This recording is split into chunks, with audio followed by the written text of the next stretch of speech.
Ekonomi internasional merupakan cabang ilmu ekonomi yang membahas dan menganalisa tentang transaksi dan permasalahan ekonomi internasional seperti perdagangan dan keuangan serta kerjasama ekonomi antar negara.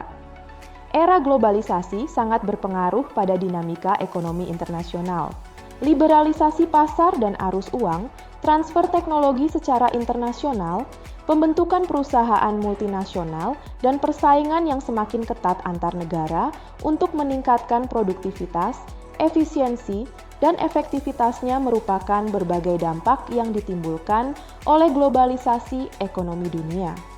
Oleh karenanya, studi tentang ekonomi internasional penting untuk terus dilakukan.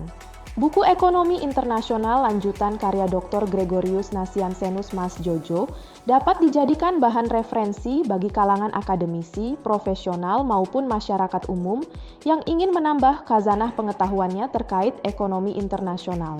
Neraca pembayaran internasional merupakan tinjauan sistematis yang memuat berbagai transaksi ekonomi luar negeri, penduduk di suatu negara dalam jangka waktu tertentu. Transaksi ekonomi yang dimaksud di sini dapat berupa ekspor-impor, baik barang maupun jasa, arus keluar dan masuk modal, hibah, serta pembayaran transfer lainnya. Bentuk dari NPI adalah neraca. Oleh karenanya, per definisi nilai total akhir catatan hubungan ekonomi internasional sama dengan nol. Artinya, nilai total arus masuk sama dengan nilai total arus keluar atau disebut juga dengan NPI seimbang. Meski begitu, pada akhirnya secara total NPI tidak akan seimbang. Dinamika ketidakseimbangan inilah yang menjadi dasar untuk mengenali apakah suatu negara memperoleh surplus atau justru defisit dalam kegiatan ekonomi internasionalnya. Di dalam buku ini juga terdapat pembahasan tentang perkembangan teori NPI. Salah satunya tentang teori portofolio. Ciri utama dari teori ini adalah memasukkan konsep pemilihan portofolio di dalam NPI. Pendekatan dalam teori ini menyatakan bahwa nilai tukar ditentukan oleh jumlah uang domestik, jumlah permintaan obligasi domestik dan luar negeri, serta jumlah penawarannya.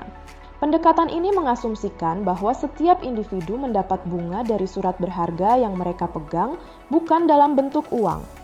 Paralel dengan teori portofolio, perkembangan teori NPI selanjutnya adalah pendekatan moneter yang dikembangkan oleh Mundell dan Johnson. Pendekatan ini menekankan bahwa kebijakan moneter lebih efektif daripada kebijakan fiskal dalam rangka menjaga keseimbangan eksternal. Tidak hanya itu saja, tawaran model empirik NPI untuk kasus di Indonesia juga terdapat dalam buku ini.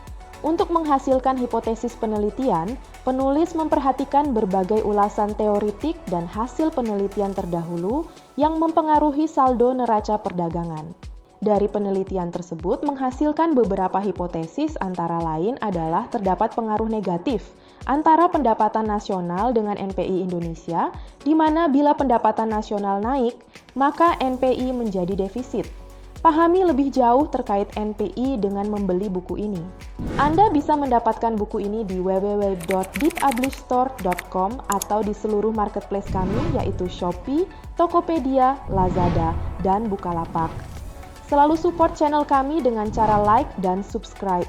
Jika video ini bermanfaat untuk Anda, jangan lupa share ke orang sekitar Anda.